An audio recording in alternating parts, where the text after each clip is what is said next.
that? Great. Did you guys like hearing them? Yeah. I was just sharing that I first met John shortly after the pandemic and after they had made that decision to maintain their commitment to their employees. And that was just so impressive to me because I think, as they alluded to, many businesses have mission, vision, values put up on the wall. Many businesses talk about their mission, vision, and values, and yet sometimes you don't see it reflected in the behavior. And so I first met John after they had made that decision, and I don't think it had turned out, the jury was still out, right? Like he wasn't talking to me from here where, oh, and by the way, that turned out to be our best year ever. It was, we made this decision and this is what we're committed to. And so one, I just so admired them for making that decision. And then two, it's really great to hear that, and by the way, behaving admirably worked out for them. So I love it when that happens, right? Any particular takeaways from those guys? Was there anything that stood out top of mind to you that you really were intrigued by, cared about, agreed with, disagreed with? Pretty cool to see how the, their names, one fellow just kind of ditched the top-down leadership style because he felt it in his heart to kind of just be fair and nice to people, and that was pretty cool to hear. Yep. Yep. Celebrating mistakes. Celebrating mistakes. He didn't just say mistakes are okay, he actually said celebrating mistakes. Do you think that makes a difference? Yeah, celebrating them, drawing attention to them, knowing, hey, this is what we did. And then he also talked about it's not just that mistake, it's what we do with the mistake. Celebrate the mistake, hot wash the mistake, whatever that means. I don't know. Shrink it? I don't know. But I get the gist. We're gonna try and find the value in having made that mistake and make sure we're all aware of it. Which is certainly better than let's not talk about that mistake I just made over there, right?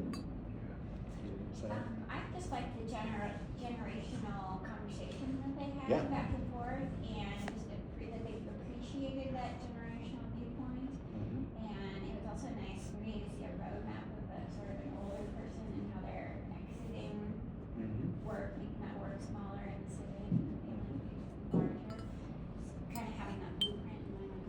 Yeah, absolutely. Very, very cool. Yes. To follow that, I think it's a beautiful reflection of the seasons of life from a young gentleman who's at the close of his career, as he alluded to the closing down that aspect. And where is his new purpose? Mhm. And that is in service more so of the community. Yeah. I too was struck by that. How many people thought of living with your grandparents? Right, like that notion of, in many cultures, we live with our grandparents and we have that multi-generational thing, and still valuing the role that an older person brings and the continuity and the stories and the narrative and the insight. And I thought, well, this is kind of like a company version of doing that, where we talked about as people were getting later on in their career, shifting them from, you don't have to do 50 tax audits this year. You're more valuable now in helping our young people find a work-life balance or whatever it is. I thought that was a very cool example. Something else that surfaced for me also was that when he talked about it, he didn't just say, hey, we're so great because we do this. He also acknowledged that he was very thankful that they were in a position to be able to do that, because not every company could do that. And I thought that was also, there's some humility, there's some overarching thoughtfulness that isn't necessarily common all of the time. Any other thoughts? Any other takeaways? Yes. To listen more than you speak. Yes. 2 ears, 1 mouth. Okay. Good. Anything else? I always find it interesting when I hear them talk that it's never really clear what they do because they're talking about overarching ideas. It's not like we're the best tax preparer. We are better than H&R Block because of this. You don't really, they're talking about, a big broad picture of helping people rather than this is specifically what we do and this is why we do it and this is why we're better. They never really touch on that, which I find interesting. Mhm. Yes, their business portfolio goes through quite a few service things as well. They don't just do one thing.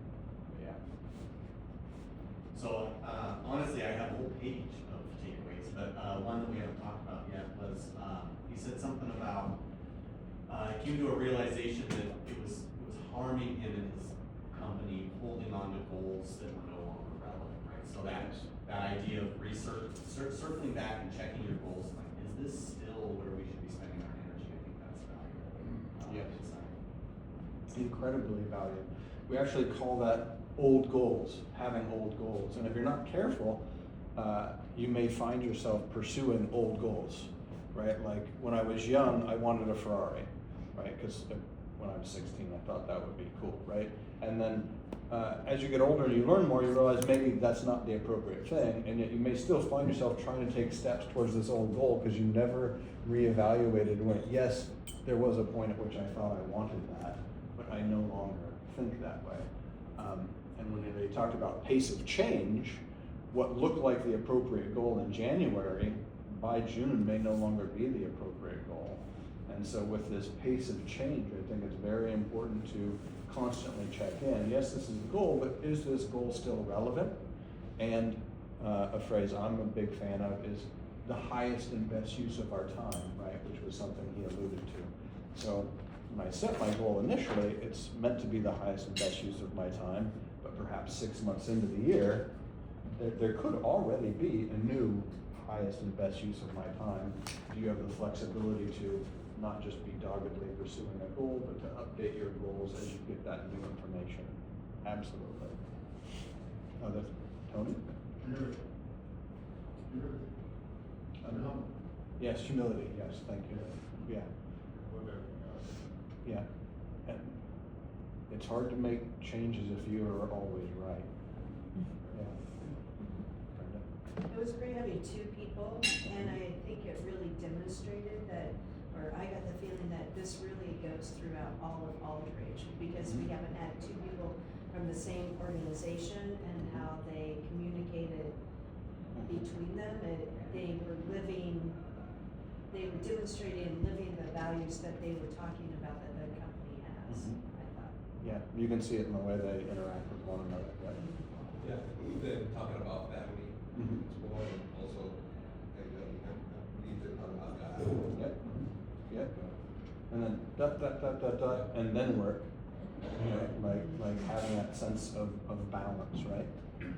Yeah, and to be able to say that out loud, Mhm. try it, or, Yeah. Absolutely. Good, yes. I wish I had asked why they don't think top-down works anymore, and I wondered if you have a thought. Do I have a thought on why top-down doesn't work anymore? That would mischaracterize it. I think that top-down does work in certain situations, but I don't think it's always appropriate. Top-down works when you've got a child and they're about to run out into the street, and you need to be able to say, stop, and then stop.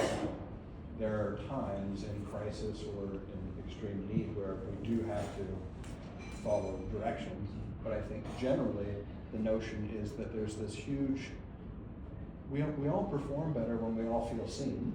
We all perform better when we all feel like collectively we agree with this goal. And I think the shortcoming of top down is often that was not included there. We're gonna go away in this closet and make our decision. Now we're just gonna come out here and tell you what to do. If you don't know why, if you weren't a part of that process, it's much harder to own that. And I think that what we've learned is people are more engaged when they are a part of that process. People are more engaged when they agree with the why or understand the why at the very least. And when all the studies are showing that the main reason why people are either unproductive at work or leave work, does anybody know why? They don't feel appreciated and valued. They don't feel appreciated and valued. Or just not supportive. There's not supportive. They don't feel seen. They don't feel acknowledged. They don't feel included. That drove over 46% of leaving work. And if you pay somebody well enough that they're going to stay with you anyway. I mean, because this is that old model, right? Like I'm the boss. I'm paying you. That's why you're going to do what I said. You might pay somebody well enough that they're going to stay because they like the paycheck. But if I don't feel heard, well, let's put it on the other foot. If you don't feel heard, if you don't feel like your point of view makes a difference, how engaged are you? Sure, you might be there at work, but are you really giving it your all when you feel like when you give your all, they don't even notice it? No. So overall productivity goes down, engagement goes down, creativity goes down, everything goes down when you don't feel included, seen, validated, valued. So that'd be why. That's my take on it. You were gonna say? Oh, I was just gonna say that he talked about how directive it was with like, you do this and you do that, and he learned that everybody brings value. And so being able to like see the value and the gifts and talent that each person has, Yeah. and that's why he kind of changed his leadership. Yeah, absolutely. He also pointed to, if there's wisdom in this room, where do you think there's more wisdom? Out here, collectively, or just right here? It's out here, right? The wisdom is out here, the value is out here. All of us together can certainly come up with a more comprehensive view and probably a better plan than what's contained just within this dome, right? Any other thoughts, values for these guys? Yes? I think when you include a lot more people too, then that goal, whether you're celebrating achieving it or failing at it, that goal, it becomes more important to everybody. Yes. And it becomes a bigger celebration and more, everybody will learn from it more, whether it's good or bad, because everybody was included in it and everybody was working towards it. Yes, they will learn from it more, they will feel it more, it's more their success, right? 100%, correct. So, North Star, does that idea make sense? I think another very important thing that they talked about was basically first principles, right? We might be confused, we might be coming to a fork in a road of leadership where I'm not really sure what the right move is. Has anybody ever experienced that, where you're not sure, you've got a decision and you're not sure? We all run into that place, right? So what do you do when you run into that place? If you have clear North Star, if you have clear values, you default to your values, right? You just go like, well, if I'm gonna make a mistake, I'm gonna make a mistake along the lines of my values. And that's fine with me, right? Because we're either succeeding or we're learning. And I wanna learn more about my values, I wanna learn more about the way in which my values come into reality, how they struggle to meet reality. I'd much rather make all my mistakes in the realm of the things that are most valuable to me. Does that make sense? So that's a nice segue to this notion of appreciation, right? Appreciation, I think, is one of those things that I like that he said he was searching for something he could say that didn't seem like a cliche. He wanted to come here today and share things with you that you couldn't just get off a podcast. And I think that appreciation runs the risk of sounding kind of trite. Well, we should all appreciate things, right? I think it's easy to think of appreciation along those lines, but I actually think it's a lot more than that. I think that appreciation is an absolute skill. I think it's a skill, and I think that it's a habit. And it is something that we learn from day one. I'd like you to think back about being a kid. Do you remember being a kid, being driven around in a car and like reading signs and calling out things like, that's a car, right? Okay, dog, cow, whatever, right? This is the way the mind works. And a child is so enthused to be able to identify what something is. This is an important developmental stage. And then, as they get a little bit more sophisticated, it's a red car, right? Okay, cool. It's a brown cow. It's a red car. Then it's a fast red car, as we get a little bit more sophisticated. Or it's a junky yellow car. And so all of a sudden, as our identifying things gets more sophisticated, we don't just identify the thing, we also start adding value to that thing. Very seldom do we look across the room and go, neutral. We go, I like that, I don't like that, oh, that's a cool car, oh, their car's not clean, oh, whatever. That's a great colorful yellow coat, or, wow, that's a garish coat, they thought that looked good. It becomes a part of the way we identify things. And without knowing it, we are almost always constantly making this value judgment. Always. And so appreciation is not just, is this cup full versus being empty? Appreciation is, are you filling your head with positive values, or are you filling your head with criticisms? Now, why does that matter?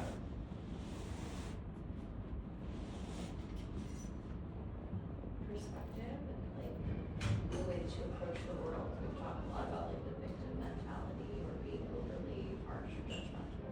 Okay, great, good. Swimming in judgment, which is the proclivity that we all have, you know, it's very easy for us to be able to recognize it brings us out of that really negative loop. It's a real negative space to be in. Yeah. Here's the thing, I might think I'm cooler for going, well, that's an ugly chair, I'd never have a chair like that in my house. So I'm somehow cooler for having made that value judgment about that thing. But here's the thing I think we all miss. Now my head is filled with things I don't like. I'm hyper aware of how much I do not like this thing. I'm hyper aware of my negative judgments. Guess who gets to live in that? Me. I'm not better off for that. My wife catches me every time. We've chatted about it before. One of my most challenging times is driving. Driving. We'll be in the car. Somebody will turn over into my lane without a blinker, without looking to see, and I'm like, blah, blah, blah. And I make a value judgment. Usually I'm giving them a low score on driving skill and consideration as a human being, but I'm doing it emphatically. My wife looks over at me and she goes, you know, you're only changing the atmosphere in our car.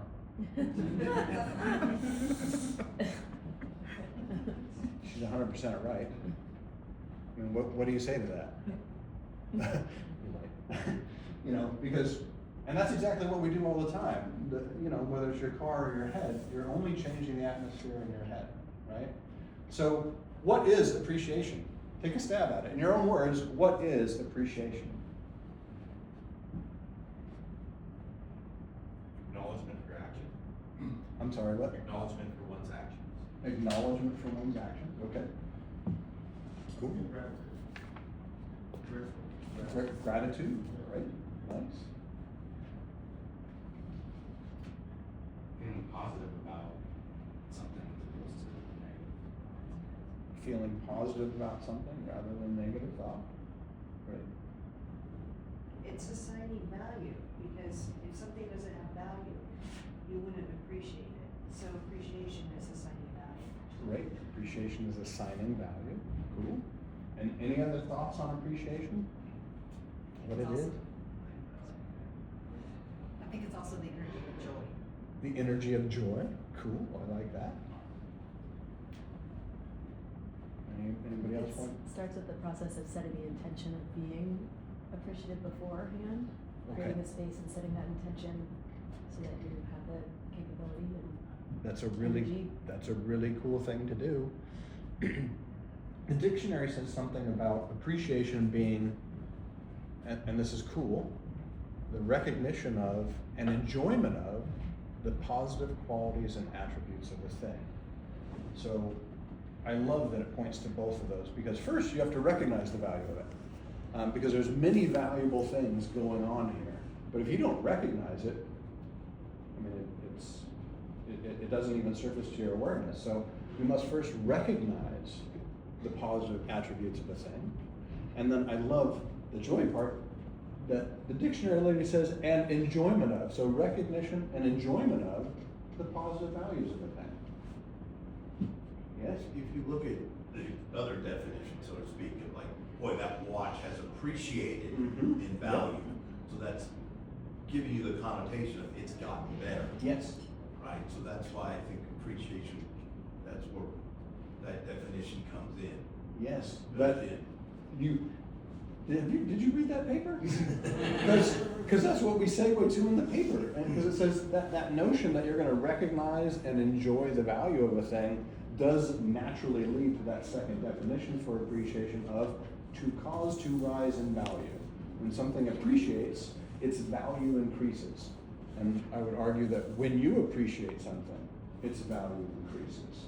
So, of all the things that we could do with our time, attention, perspective, you could do a thing that causes everything in your world to increase in value. Why wouldn't you do that, right? This is a super cool aspect of appreciation, right? And so, we're gonna group source wisdom here. So where does a lack of appreciation show up? How can you see or witness a lack of appreciation? Where does that show up?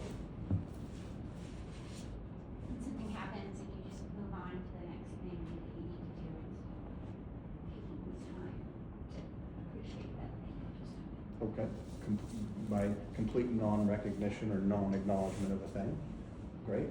And that could be for an event or that could be for a person, right? That would be a real lack of appreciation, not to acknowledge, just move on. Thanks, right? Okay, where else would a lack of appreciation, how does lack of appreciation show up? Lack of enjoyment. Yeah, a real lack of enjoyment. Kind of shows up in that mood, like when I'm changing the atmosphere in our car. At companies that I've worked at, I've seen it a lot with like interns or lower level employees that are like assistants, just not appreciating all the things that they do for everybody in the company. Now, are you talking about the employees at that level are not being appreciated by other employees, or the employees at that level are not appreciating what other people do for them? The employees at that level are not being appreciated by the employees above them. Great, yes. And it can go both ways though, right? Yeah. There are plenty of people who come into a job and they don't appreciate all the things that are in place for their job to be there, right? Good. Yes? I'm gonna offer that there are two different ways of appreciation. So we talked about the chair. Yep. And appreciating and enjoying the chair is very different than appreciating and enjoying each other. In my world, sometimes the appreciation of things is a very bad thing. Because the joy of everything in their house is what they wanna keep, and that is keeping them from being safe and where they need to be. So understanding the role of appreciation of things and potentially people, although I'm not gonna suggest that, is an interesting balance also. Great point. Awesome. And is it because they appreciate this, or is it because they aren't appreciating the other things? Yep. Motivation. Good. Where else does a lack of appreciation show up? Again, non-written, non-verbal, so non-verbal body language. Yep. Non-written, non-verbal body language. How would a lack of appreciation show up in that way? I think you're right. Like if I'm appreciating being here and what you're saying, but if I wasn't, I wouldn't be engaged, I wouldn't. Yeah. Yeah. You can feel, it is, you can feel like nonverbal is a big thing, and you can feel when someone is engaged and appreciative. Yeah, absolutely. Yes, please. As a client, not appreciating things, like at a restaurant, seeing people not appreciate the work that went into the food, or their server and what they're going through, or not appreciating like art on the walls at a gallery. So I would say like clientele in general. Yeah. Tony? I got a question. Yes. And it's considerate to what you said, right? For example, you go to a restaurant and they present the food. True, that's another work that went into it, but it doesn't taste good. How can you appreciate something that you really did, just in that regard? So you go to an art gallery, and again, art is subjective. So no matter how much work you put into it, if you really don't see it and you really appreciate it. And like what you said earlier, it's about setting that intention to ahead of time. And I'm going to appreciate this stuff. Yes. And then I believe you'll start seeing the positives if you make up your mind to see the positives. Because if you look at the negative, it's not going to benefit, right? So setting the intention and then getting to whatever. I feel like you guys can start putting on the positives. Because you really want, you know what, I'm going to appreciate this meal. Yes. That's a Yes. good point though, if you, can you appreciate without enjoying or liking? Exactly. Yeah, the art or food, and that's a really Great question, can you?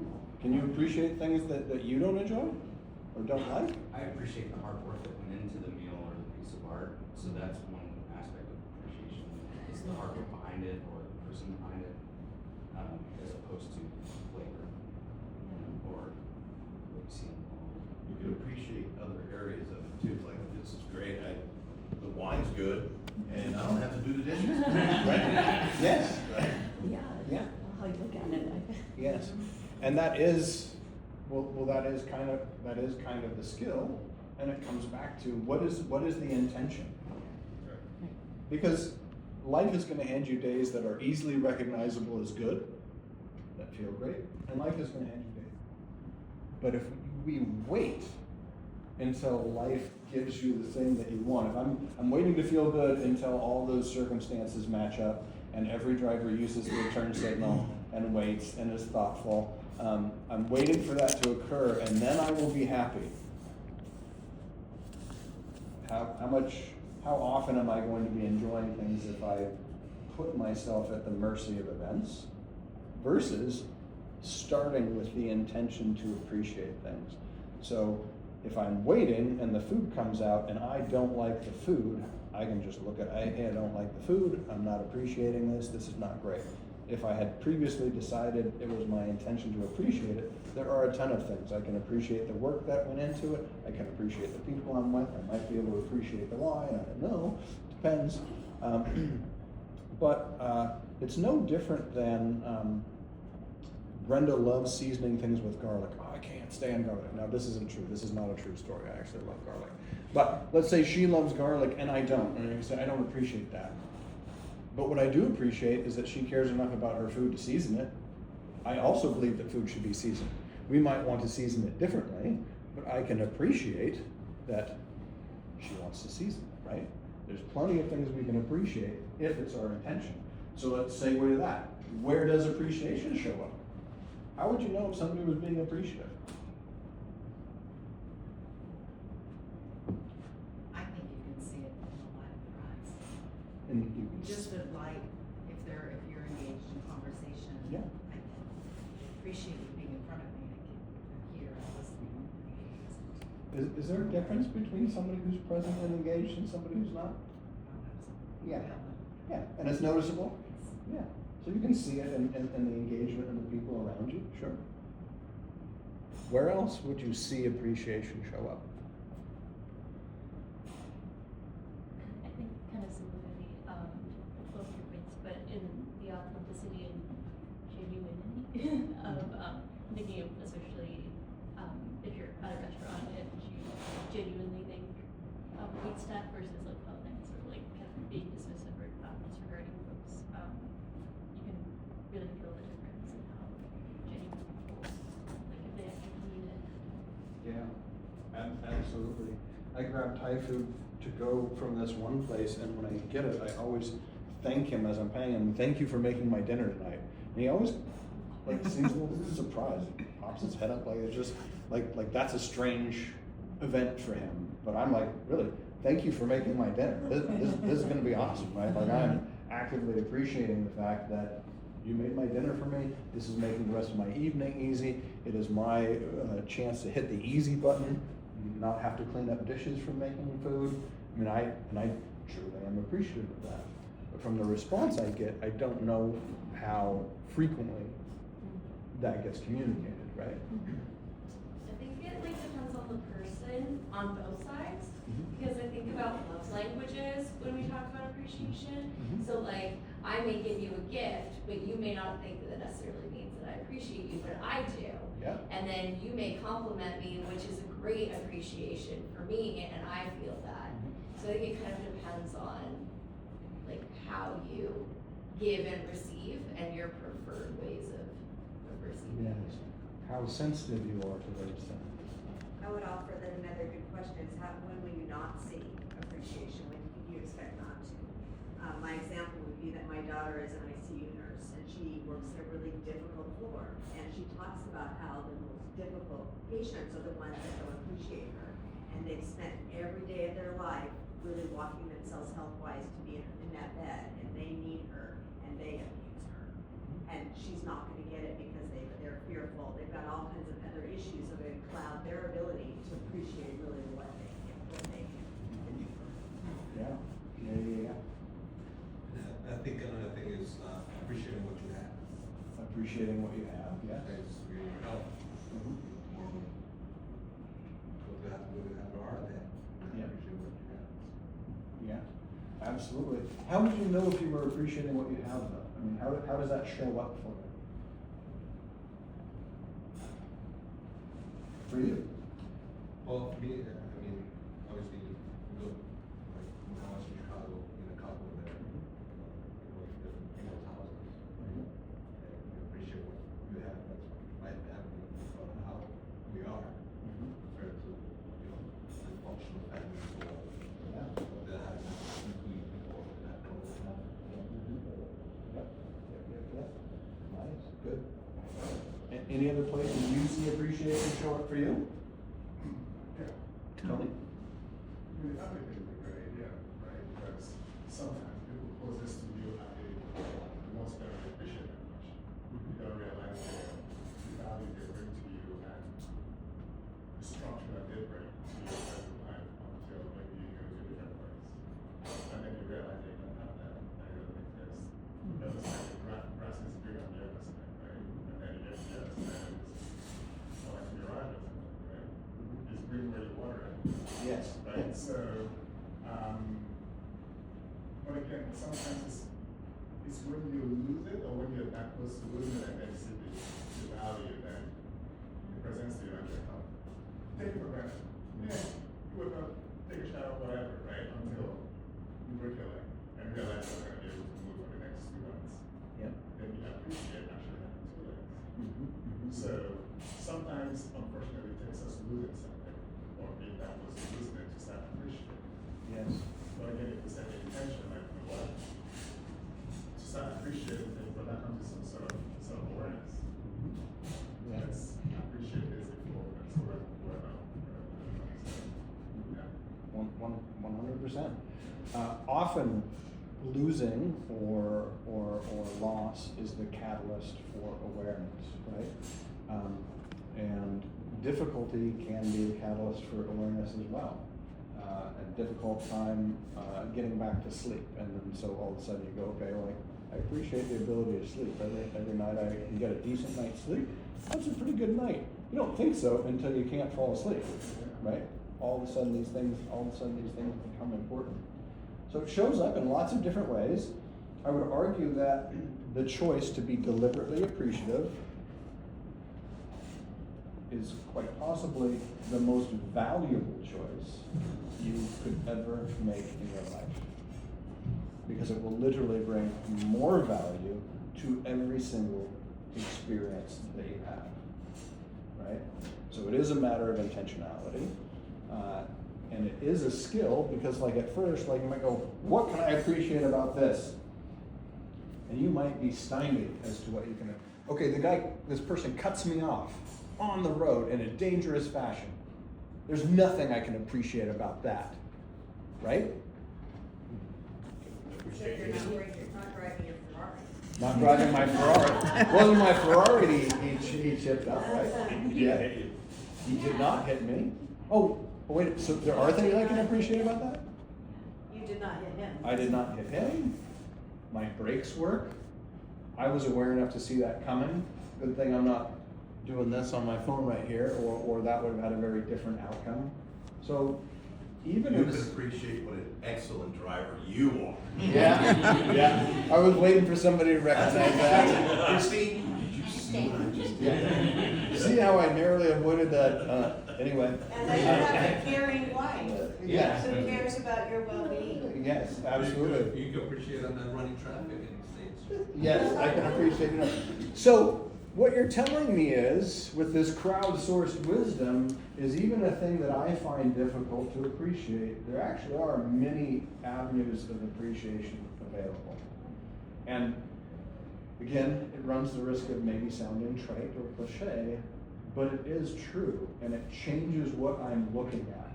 I am very thankful that I'm able to stop, that my car is responsive, that my awareness was in place so that I can safely navigate this situation, right? I can be happy that it was at a lower speed. There's many, many different things that I can appreciate. And again, sitting there for a moment going, wow, thankfully my brakes worked. What does that do for my nervous system? A little dose of gratitude, a little dose of, okay, a good outcome. Now, and to my wife's point, if I say, that jerk, man, can you believe it? Nobody cares anymore. Everybody's an idiot and in their own head and nobody's paying. Now I'll just let that run around in my mind for a while. What's that do to my nervous system? What's that do to my outlook? Then the next person I go see, not to mention, what did I just do to the atmosphere in the car? I am literally training my wife to see things negatively in that moment. Is that the contribution I want to make to that moment? That's a personal question. Each of us has to answer for themselves. It's not what I want to do. But if I don't predetermine that I'd like to be appreciative, if I don't predetermine that I'm going to approach this from an appreciative mindset, I might default to just wherever I woke up, right? So let's make it more real. How did you do this morning? All of us woke up, got our clothes on, maybe ate, didn't eat, got in a car, maybe had family things to do, drove all the way over here, got here, had things, interacted. We all had plenty of opportunities to appreciate, or not. How did you do today? This morning, just already. This is bringing kind of a funny story in our household. So I'm a morning person. I wake up. I'm always happy. And one morning it was taking me a little bit longer to wake up. And my partner was going into the office for the first time. And so he was sort of excited and anxious, and he was kind of talking a lot. And I had my coffee, and I turned to him and I said, I don't appreciate your energy this morning. He literally said that. And now it's a big joke in our household, so he always turns, he says, I don't appreciate your energy. Yes. But I thought it was a way of saying, I didn't want to quell Yes. his energy, but I just wanted to acknowledge, I was just like, I'm having a little bit harder time to wake up, so I don't appreciate Yes. your energy this morning. Absolutely. Absolutely. So grab a partner and just chat. How did you do this morning? And I'm just going to ask, and by way of segue, I'm just going to say, did you have any opportunities already this morning where you could have actively been more appreciative? So you can grab 2 people, you can grab 3 people, you can do whatever makes sense. Already this morning? Nice, cool. It's just good to know. How would you know if you didn't look? Because it goes back to that, we must first recognize and then enjoy. And at the end of the day, if you get to recognize more, I think that makes, I think you're winning more of your game of your life, right? So, orientation, again, attitude, we talked about attitude, I think, before. Attitude is the orientation of the body relative to its direction of motion. In other words, how are you oriented to where you're going, to where you're trying to get? And that could be something as simple as a goal, or it could be this general notion of how are you orientated for getting through your day, right? Now, the difference between a good attitude and a bad attitude. I would submit that appreciation probably has something to do with having a good attitude. If you had a good attitude, there'd probably be elements of appreciation in there. I'd also say that being appreciative lends itself to a good attitude, and that it would assist you in what you were doing. A bad attitude, and I wrote something I really like in that paper, the bad attitude is really the embodiment of perceptual poverty. And I wrote it that way because it sounds dire. At least it does to me. I grew up in poverty, and now growing up in it, one could still be appreciative of things. One could still have a rich life in actual poverty. There are people, children in third world countries that are playing amidst rubble, right? They're still having a good day. They're still enjoying themselves and playing. So imagine not being in war-torn rubble, and yet locking yourself into a point of view that obligates you to only notice the worst parts of everything in your space. I think that's pretty dire. I think that's what a bad attitude does. It orients you to only notice the worst parts of what is happening, right? There isn't a restaurant I couldn't go to and like find something I didn't like about the service or the food. There isn't a vacation place I couldn't go. It's too hot. There's not enough umbrellas. The drinks take too long. I mean, there isn't an event, an experience, or person you meet that you couldn't reduce through having a bad attitude. Reduce your experience of anyway, right?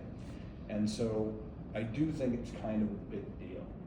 And so if that's true, if you believe that statement to be true, if that is a true statement, then I also think it's true that there isn't a place you could go, a person you could meet, an experience that you could have that you couldn't enrich through having a positive attitude, right?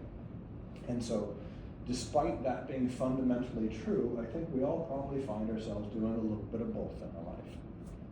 That'd be pretty human. So my question to you is, what types of things are hard for you to appreciate?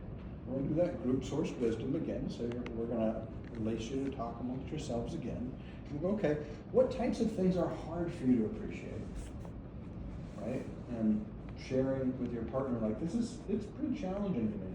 It is pretty challenging to me when people are inconsiderate. Like for me, that's the thing. When people don't see other people, that's hard for me.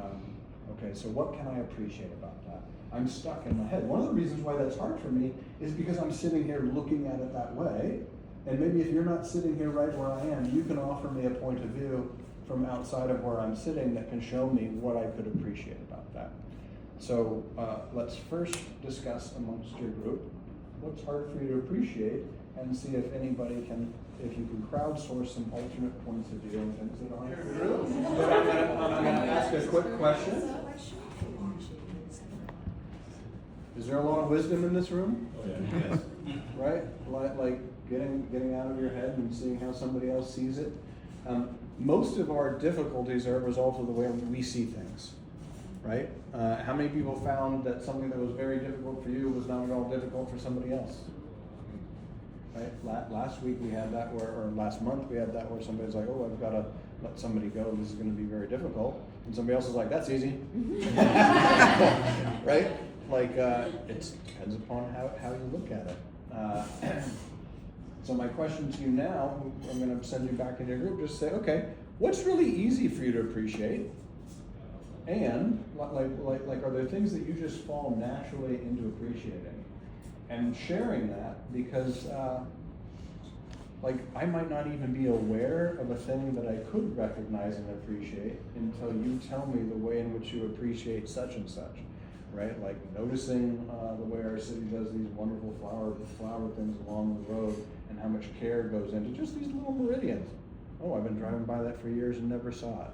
Somebody makes me aware of how much they appreciate it, and all of a sudden, my life is enriched every single time I drive down the road because I'm seeing it.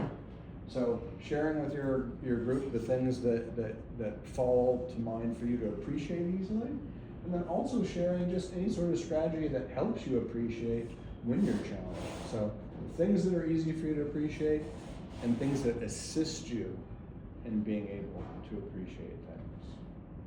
There you go. Things that you could appreciate. And are you willing to share what they might be? What'd you learn? I learned to appreciate time.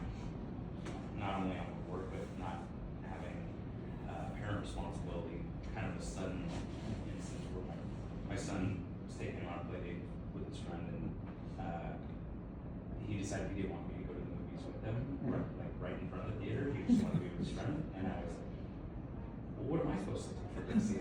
And I learned that he gave me a gift in a way, because I didn't have any responsibilities. I didn't have anything to do. It's now for me. I went swimming, and it just, I needed that, break from everything. And, yeah. Nice. Cool. Awesome. As a sales manager, I learned to appreciate performers as a way to identify opening up that position for somebody who will work. Absolutely. Sure. Believe people when they show you who they are. Right? What's easy to appreciate? What comes to appreciation easily for you? The three of us talked about how really good friends of ours that take time for us, and we have a good connection with, but we also how we appreciate Nice. our lives. Awesome. I love it when people do what they say. I think that's pretty darn awesome. That's true. Yes, Aaron? I'm gonna share from our table, but we were talking about it's easy to appreciate small acts of kindness, especially from children or kids. We acknowledge that at different levels. So, Nice. Awesome. Cool. I think it's almost, it's a charge for the person who recognizes stuff like that. You give someone a $10 gift card or more. One of the things we do when clients come in, we just give them a $5 gift card to Starbucks that's across the street. And they're like, what's this for?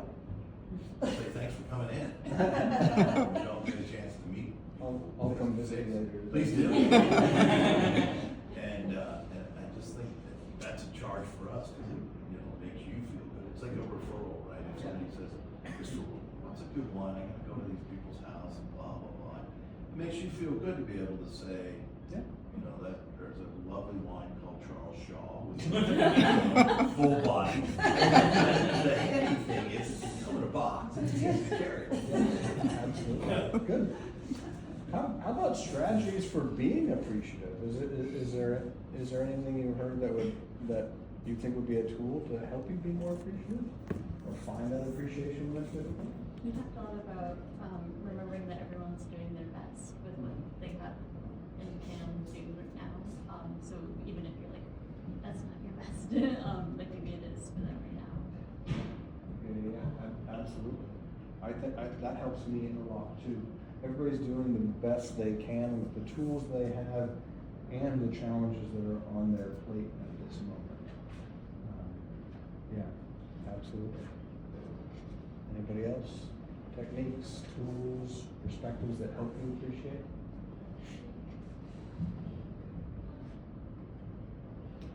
I'll share. It's somewhat personal, but every morning I have a practice, and I'm sure I'm telling you, I've been doing this for years. As soon as I start coming back into my consciousness from sleep, I begin at the very tip of my toes and give immense gratitude for my awareness for each part of my body. So before my feet hit the ground, I'm in a place of, wow, I'm here again today. I get to experience what I get to experience today, and I have this body that gets to carry me forward. And so that has been a practice I've had for years. And if I ever swing out of it, for whatever reason, a dog needing something or whatever the case may be, I have to come back to make sure I have that moment because it really sets the stage every single day for my day, my body, my essence. Yeah, what a great practice.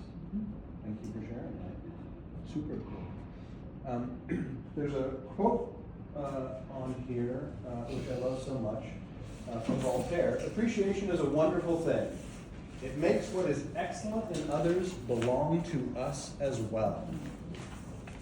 It makes what is excellent in others belong to us as well. And so now we really want to put appreciation to work. If it's such a great thing, how do we actually put it to work? How do we actually be more appreciative? And so the whole back page of this is all, how can we put that to work? And I started with that quote from Voltaire because I think that, I find that to be one of the coolest things ever. If there is something that you admire, somebody behaves in a particular way, like you just shared that practice. I admire that. I think that's really cool. And that's the first step to that practice becoming my practice. And I get to be more of that thing that I admire. And appreciation and giving voice to that is really, again, it's the recognition and enjoyment of. And these are all the things that lead us organically to doing that.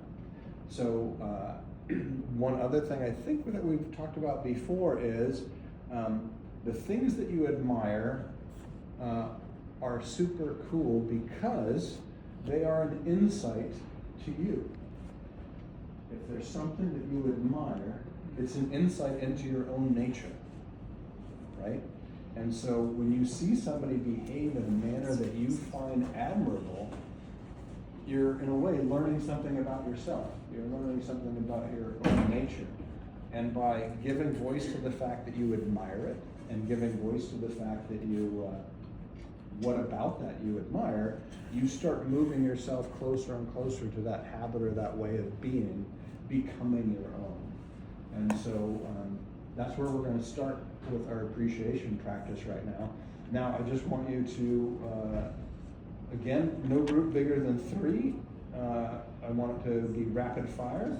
We're going to grab a partner. So if you're table 4, please do 2 and 2, just so we can go back and forth. What are some of the things that you admire? What are the traits or qualities or things that you admire? Whether you've seen them today, you saw them last week, you see them all year. What are the things that you admire? Just start sharing what you admire back and forth. Rock and roll. One word. Certainly, right? There's things that we do all the time. And sometimes we overlook these routine things because it's just turning the light on. It's just doing whatever. And so again, there's the non-acknowledgement, not being acknowledged that we're doing these routine things. I am very happy for the times like my wife and I work together, play together, volunteer our time together. So we go into work and we go turn on the lights in the work. It's mundane. We go unlock the door. We turn on the lights. We turn the fans on. We start doing these things. And it's a very good day when I remember to be like in that moment and be like, this is our life. This is the life we made together. This is what our business, our place of business, this is, we created this. And I don't want a day to go by without appreciating that, right? It's super cool, and yet it's mundane. We're talking about turning lights on, right? I go home and I cook, right? And we're doing this, we have our separation of duties, and blah, blah, blah, blah. And you could be like, this is just your day, but I'm like, no, we're cooking together. This is beautiful. We're downloading about the day. Like, it happens every single day. And to miss the value in that routine would be to not acknowledge. It would be less enjoyable if I wasn't cognizant of the joy in that moment. So, with your partner, sharing what value you can recognize in your routine. There you go. 2 minutes. We're doing this fast. So if we're paying attention to what we admire, that's pretty cool because you're learning more about your own nature and becoming more of what you admire. If we're able to find value in the routine, that's just enriching the baseline of every day. Now, what about our difficulties? What about things that aren't going well? That's a whole other aspect to appreciation. So there's 2 things that I want to say about that. One, it's about prioritizing progress. I just got back from vacation with my wife, and we were succeeding or learning, right? Succeeding or learning. Because succeeding, I already know how to do this and it went well. Learning, I made mistakes, this didn't go well, but that's learning, right? Sometimes we view things as a zero-sum game, like we got it right or we got it wrong, right? It went well or it did not go well. But the truth is, it either goes well or you're learning something about it, right? And so this is where prioritizing progress comes in. Sometimes we set a goal for X to happen, X doesn't happen, and we feel bad about that. Instead, the notion of prioritizing progress is just looking at how much closer we got to doing that. I wanted to go through vacation without getting a speeding ticket, but I got 2. So that's not bad, it's not 5, right? I'm gonna prioritize progress, right? So, I'm gonna prioritize progress. Succeeding or learning? I learned what an average speed zone is in France. Do you know what an average speed zone is? Does anybody here know what an average speed zone is? 60? Good, see, we don't really know. An average speed zone is where they take a photo of your car at this point on the road, just a photo, there's no radar involved. Here's a photo of your car. 1, 2, 3, or 5 kilometers down the road, they take another photo of your car. If this second photo happens before it should math-wise, you get a ticket. That's all there is to it. And I got 2, which was not 5. I tried to work. So I'm gonna prioritize progress, right?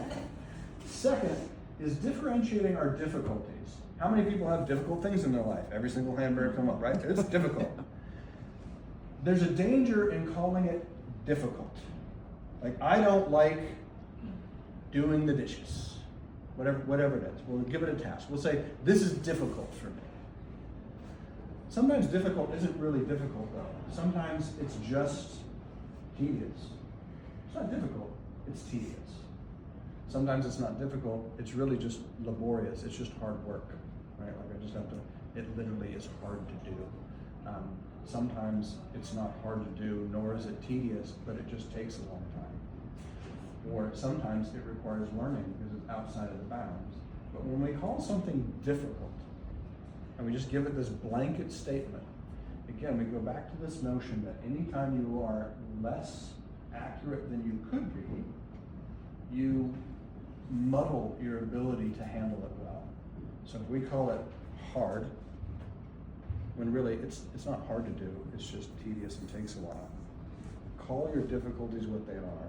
Identify what is difficult about that for you and put it in the very little thing it is, and it will be easier for you to address that. Because the next step, once we identify what actually is difficult about it, is, so if this is physically hard to do, like I don't like this task because it is physically hard, but I appreciate that I'll get stronger as a result of carrying these bags of fertilizer back upstairs, right? Great. Or it's not that it's hard, it's tedious, but I appreciate that I will learn to kind of get into the zone and I'll be able to do this thing. So with your partner, identify, differentiate, look at something that's difficult and take a moment with your partner to go, it's not just difficult, it's that I don't like this aspect of it, but if I were to do that, I would get this out of it. I could develop this as a result of addressing that. So talk to your partner about where you might be able to prioritize progress and where you could differentiate a difficulty. Again, only 2 minutes. Being sensitive to what we admire, finding value in the routine, being able to find value in the things that are difficult for us. If we're actually employing appreciation in all these ways, we're developing a fair amount of appreciation. This is good, we're enriching our life. The final thing is reviewing good times. Sometimes we think, it was a good time. Yeah, it was a good time. But there's value in reviewing good times in the same way that you would hot wash a mistake to find the value in that mistake. You can hot wash a good time. You can be like, that was a good time. I had tons of fun. But wait, what was it about that I really enjoyed? What was the coolest part of that for me? What touched you? What moved you? What did you like about it? And really dig into the goodness, right? You can dissect success as well as you can dissect a mistake, and you can gain value from your success as much as you can gain value from something that didn't go well. There's plenty of insight there, and so taking the time to look at it, taking the time to acknowledge what you really enjoyed about it is wonderful, right? And then the flip side, or not the flip side, but the continuation of that, the real key to getting better at appreciation is giving voice to your appreciation. Making sure you give voice to it, not just quietly. I mean, there are times where it's certainly cool to quietly appreciate a thing, but there's real skill and value in giving voice to your appreciation. Because knowing that I like X, and it remains kind of a vague, formless thing, but for me to share with you what it is I like about X and how that changed me and what about that was different for me, makes me grapple with that in my mind. It makes me become more familiar with it, makes me more intimately familiar with it, and I become better at appreciation as a result of giving voice to my appreciation. So, this is your chance. We're gonna talk about each and that, we're just gonna go around the room and we're gonna say, what is something you appreciated about today? Fair? This is it, we're wrapping up, we're getting close, I know, it's hard to believe. Here we go.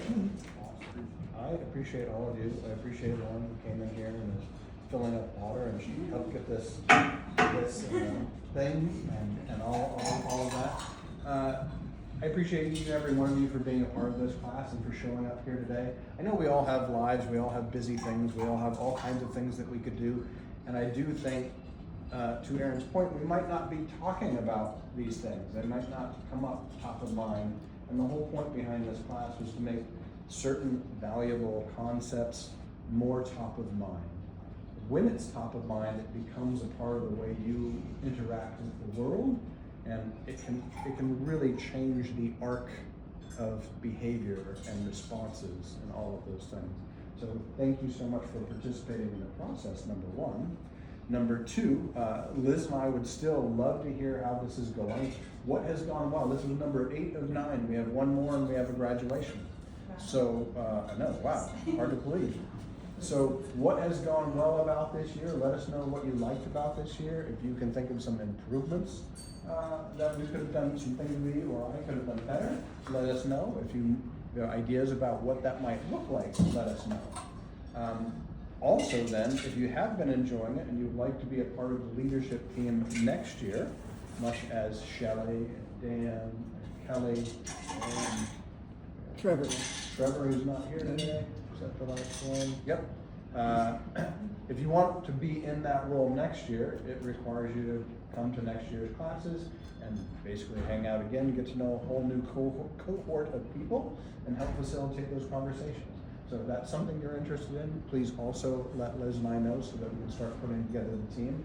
And then finally, I hope you're having a good time having coffee with your coffee partners. And if anybody wants to reach out and have coffee, please do let me know. And with that, we're done. So.